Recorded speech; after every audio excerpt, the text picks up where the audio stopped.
آج جس زمانے میں ہم وقت گزار رہے ہیں، لوگوں کی جسمانی ضروریات پوری کرنے کے لیے، غذائی ضروریات پوری کرنے کے لیے بہت سارے بندوبست کیے جا رہے ہیں،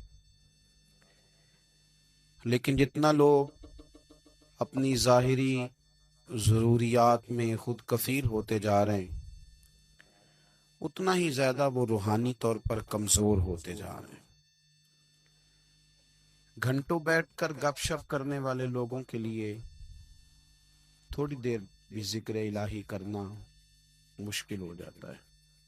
لمبی چوڑی باتیں کرنے والے، لمبے چوڑے دلائل دینے والے لوگ اور سمجھدار لوگ اور سیانے لوگ عبادت کے معاملے میں سستی کرتے ہیں، عمل کے مسئلے میں کمزور ہو جاتے ہیں۔ تسبیحات کرنا، وظائف پڑھنا، درود و سلام پڑھنا، کم بولنا، سچی بات کرنا، صبر سے رہنا، شکر کو اپنانا، قناعت اختیار کرنا، حسد، بغض، عداوت سے بچنا، یہ لوگوں کے لیے مشکل ہو جاتا ہے۔ پھر اس کا نقصان یہ ہے کہ معاشرہ ایک عجیب سی بے سکونی اور بے قراری کا شکار ہے۔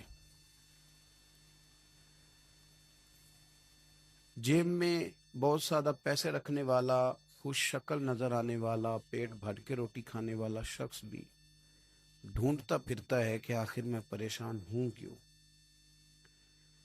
آپ